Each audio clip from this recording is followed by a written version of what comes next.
Hello guys, eto nung araw ganito ang turutot ng mga matatanda, mga around 18th centuries.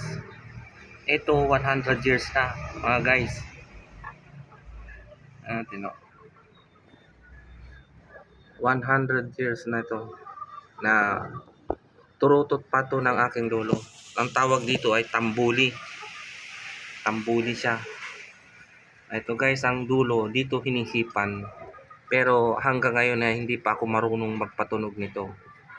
Pero pag-aaralan natin, pinapakita ko sa inyo guys ang pinakamatandang turutot na gawa sa sungay ng kalabaw. Kasi ganito kahaba yan guys, ganito kahaba yan.